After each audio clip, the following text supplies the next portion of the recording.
Hola amado, Dios te bendiga, buen día. Qué bueno saludarte en este momento. Deseo grandes bendiciones para tu vida.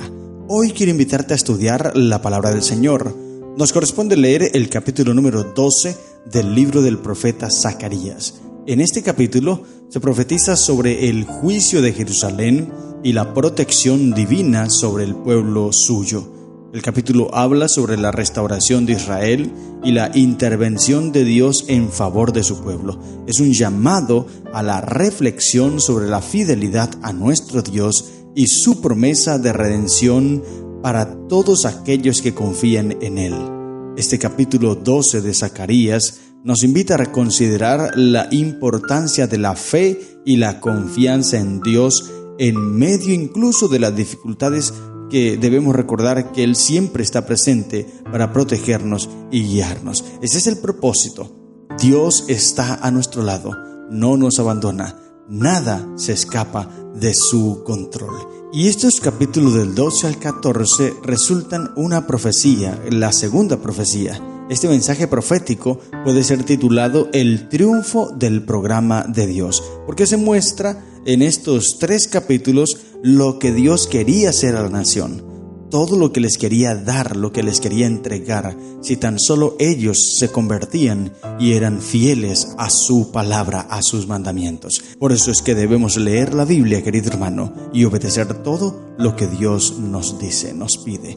Dice la Biblia, Zacarías 12, profecía de la palabra de Jehová acerca de Israel. Jehová, que extiende los cielos y funde la tierra y forma el espíritu del hombre dentro de él, ha dicho. Aquí se presenta a Dios como el soberano, como el que reina sobre los cielos, pero también el creador. Él creó al ser humano, Él le dio vida al ser humano.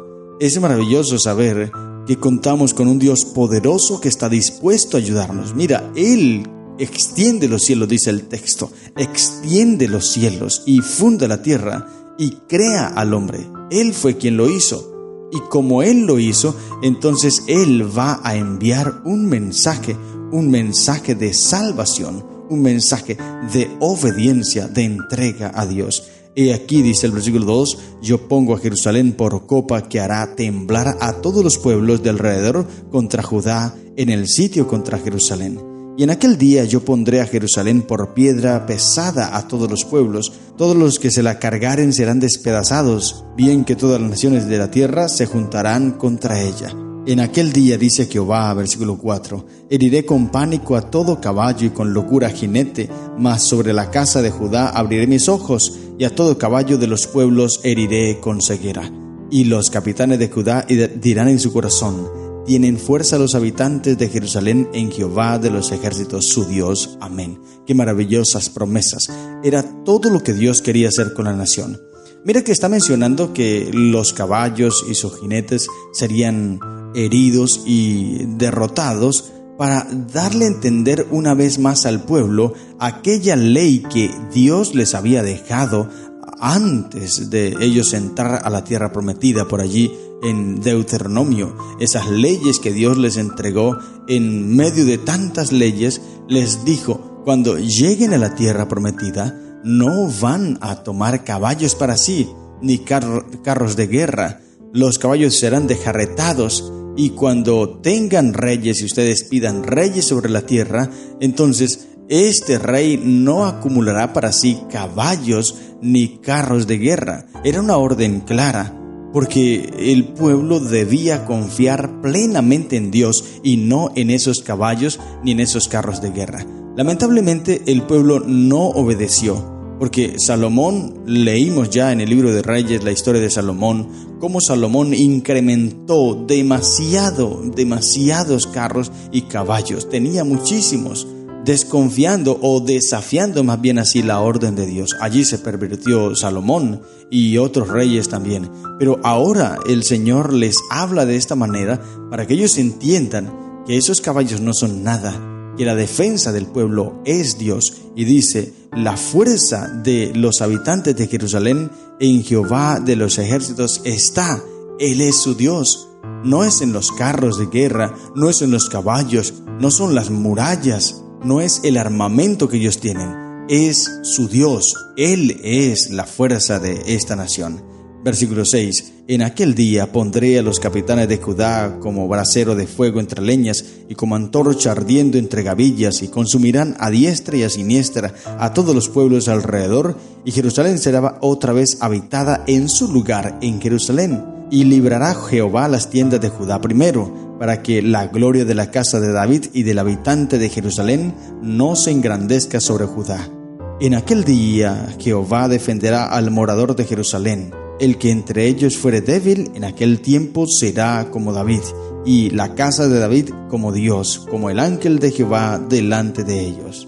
Y en aquel día yo procuraré destruir a todas las naciones que vinieron contra Jerusalén, y derramaré sobre la casa de David y sobre los moradores de Jerusalén espíritu de gracia y de oración, y mirarán a mí, a quien traspasaron, y llorarán como se llora por hijo unigénito, afligiéndose por él como quien se aflige por el primogénito. Aquí está una profecía, un mensaje especial. Es interesante que todo esto que Dios le dice al pueblo era lo que quería hacerles, lo que quería ofrecerles, lo que quería darles. Lamentablemente, el pueblo no quiso escuchar las palabras de Jehová. Por eso Dios no los prosperó como quería hacerlo. No les cumplió, no porque Él fuese infiel, sino porque esas promesas eran condicionales y el pueblo debía someterse a la voluntad de Jehová para que Dios pudiese cumplirles las promesas que les había dado. Pero ahora, querido hermano, todas estas palabras están repetidas para nosotros. Dios quiere que tú y yo hoy confiemos en Él, que dejemos de confiar en caballos y carros de guerra. Esos caballos y carros de guerra podríamos aplicarlos hoy día al dinero, quizá, al trabajo, a las cosas materiales, aquellas por las cuales nosotros pensamos que vamos a tener felicidad, que vamos a estar bien, que no necesitamos de otra cosa, no necesitamos de Dios, no necesitamos de ir a la iglesia, no necesitamos de la religión. Algunas personas dicen así, y yo me he encontrado con personas de esa manera, que hablan diciendo que no necesitan ir a la iglesia, ellos están bien, no le hacen daño a nadie y están bien, tienen dinero, tienen trabajo, están llenos de salud, así que no necesitan de Dios. Lamentable el pensamiento de estas personas, porque cuando llegue la prueba, cuando llegue el momento difícil, allí sentirán el deseo de buscar a Dios, pero para algunos ya no habrá oportunidad. Por eso, querido amigo, hoy es la oportunidad, hoy es el día. Y el texto decía que en ese tiempo, cuando Dios restaurara las cosas, derramaría el espíritu de suyo sobre la casa de Jehová. Espíritu, dice, de oración y de gracia.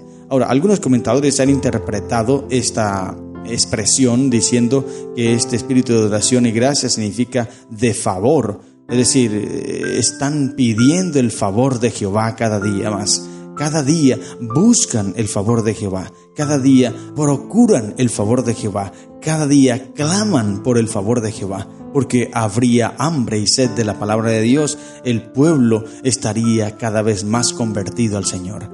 Pero ahora, en cuanto al dolor de como cuando se aflige por el primogénito, dice el comentario bíblico adventista, el lamento como quien llora por hijo unigénito también podría ser dolor por la muerte del Mesías, un dolor como el que había experimentado una nación preparada para recibir al Mesías. Zacarías presenta aquí el futuro de Israel como pudo haber sido.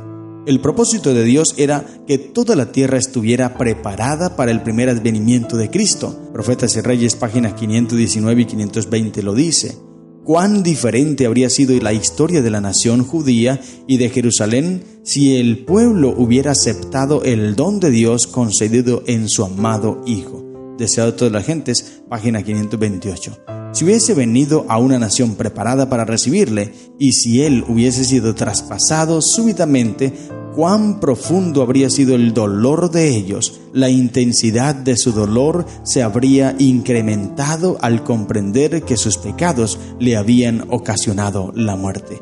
Sin embargo, sigue diciendo, estas palabras hallarán todavía otro cumplimiento. En Mateo 24:30 dice lo siguiente el texto bíblico: entonces aparecerá la señal del Hijo del Hombre en el cielo, y entonces lamentarán todas las tribus de la tierra y verán al Hijo del Hombre viniendo sobre las nubes del cielo con poder y grande gloria.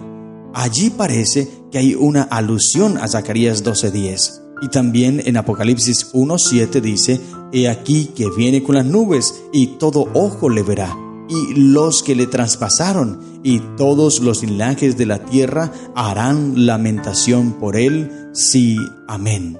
La palabra que se traduce lamentación en Apocalipsis 1:7 es la misma que en Mateo 24:30 se traduce como lamentarán, y también es la misma que se emplea en Zacarías 12:10, llevándolo a la Septuaginta. Recuerda que la Septuaginta es la transcripción al griego del Antiguo Testamento, porque el Antiguo Testamento fue escrito en hebreo, pero también fue transcrito al griego, y eso se le conoce como la Septuaginta. Entonces, la palabra en griego del Antiguo Testamento que se traduce allí en Zacarías como lamentación, en Zacarías 12:10, es la misma que en Mateo 20:30 se traduce como lamentarán, y en Apocalipsis 1:7 se traduce como lamentación.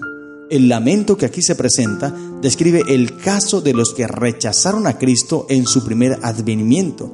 Cuando lo vean con toda su gloria en su segundo advenimiento, comprenderán plenamente toda la importancia de lo que hicieron, todo lo que perdieron. Deseado de la gente, es página 533, lo dice. Sin duda, los enemigos más acérrimos de su verdad y de su pueblo, de otros siglos, también están incluidos en la predicción que aquí se hace.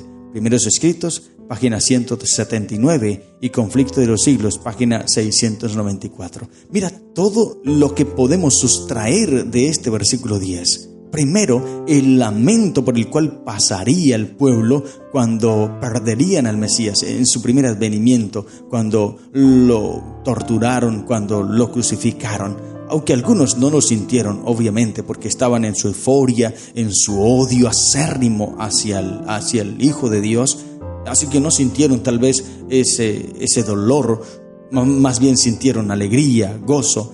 Pero el pueblo de Dios, que estaba fiel a su palabra, que estaba esperando realmente el Mesías, que anhelaba al Mesías, ellos sintieron lamentación grande cuando Cristo murió en la cruz del Calvario. Pero el dolor más intenso, el dolor más grande, será cuando Cristo venga en su segundo advenimiento. Allí todas las naciones de la tierra que lo rechazaron, que lo despreciaron y que no quisieron escuchar el mensaje de salvación, harán una gran lamentación por el Mesías. Pero en ese momento ya no habrá ninguna oportunidad. Por eso, querido hermano, es que hoy el Señor te invita para que te consagres a Él plenamente, te entregues totalmente a Él, a su voluntad, y dejes que Él controle tu vida. No permitas que el enemigo te torture y te ataque más. Entrégate en los brazos de Cristo Jesús y Él te ayudará. Querido amigo, hoy es la oportunidad. Hoy es el día de salvación y Dios está dispuesto a ofrecerte todo lo que tú necesitas. Versículo 11 sigue diciendo: en aquel día habrá gran llanto en Jerusalén, como el llanto de Hadadremón en el valle de Megiddo. No se sabe con exactitud a qué se refiere este nombre, o más bien a qué lugar se refiere. Este nombre es una palabra compuesta por dos nombres de un dios semítico, Hadad y Rimón, pero no se sabe con exactitud el significado de este término.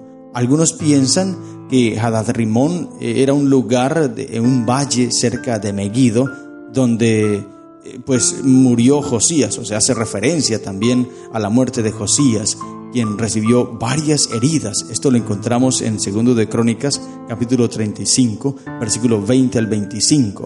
La muerte de este rey produjo un duelo especial en la nación, así que tal vez a esto se puede estar refiriendo. Pero otros han identificado este lugar como el lugar donde se efectuaba un rito pagano. O sea, esto era un rito pagano. El hecho de que este nombre esté compuesto por los dos de una deidad pagana, Hadad y Rimón, también podría apoyar este último punto de vista, que tal vez se refiere a un lugar o a un rito pagano, Hadad-Rimón, pero no podremos afirmar y no se sabe con exactitud a qué se refiere este nombre. Lo cierto es que está dando a entender el gran lamento, lo que dijimos en el versículo anterior, el gran lamento que habrá por el Hijo de Dios, Cristo Jesús, cuando venga a esta tierra, no como un carpintero, no como un niño indefenso, sino que vendrá como Rey de Reyes y Señor de Señores, y todas las naciones de la tierra harán lamentación por él. Si no se han preparado, se lamentarán. Pero todo aquel que haya esperado a Cristo, que está entregado a Él, dirá con gozo: este es nuestro Dios, le hemos esperado y Él nos salvará. Dice el versículo 12: y la tierra lamentará cada linaje aparte, los descendientes de la casa de David por sí y las mujeres por sí, los descendientes de la casa de Natán por sí y sus mujeres por sí, los descendientes de la casa de Leví por sí y sus mujeres por sí, los descendientes de Simei por sí y sus mujeres por sí, todos los otros linajes, cada uno por sí y sus mujeres por sí. Esta enumeración que se acaba de dar de todas las familias o de diversas familias y que termina con esta expresión, todos los linajes o todos los otros linajes, presentan ese cuadro de un lamento general. La casa de David representa la familia real. Natán era hijo de David. Quizás se lo menciona aquí específicamente porque Zorobabel era descendiente de David a través de Natán. Y los otros linajes representan a las naciones de los otros lugares. Es decir, aquí está haciendo un cuadro general de todos los linajes o todas las personas de la tierra, tanto el pueblo de Dios, los sacerdotes, la casa real, de toda clase social, no importa quién sea, rico, millonario, pobre, todos los que no se preparen para el encuentro con Cristo en la nube de los cielos harán gran lamentación. Esto es un mensaje claro. Es un mensaje especial. Dios quiere que tú y yo lo busquemos de corazón, nos entreguemos a Él y dejemos que Él controle, rija y dirija toda nuestra vida. Pero si tú no quieres hacerlo, pues es una decisión tuya. Sin embargo, Dios te hace el llamado porque Él te quiere salvar y Él quiere ayudarte para que tú venzas y para que tú estés siempre entregado y sometido a su voluntad. ¿Qué esperas, querido hermano? ¿Qué esperas, querido amigo? Hoy es el día de salvación. Hoy es el día en que tú debes entregarte a Cristo y dejar que Él controle y rija toda tu vida. Estas son las lecciones que encontramos en el capítulo 12 del libro de Zacarías. Que el Señor te bendiga. ¡Feliz día!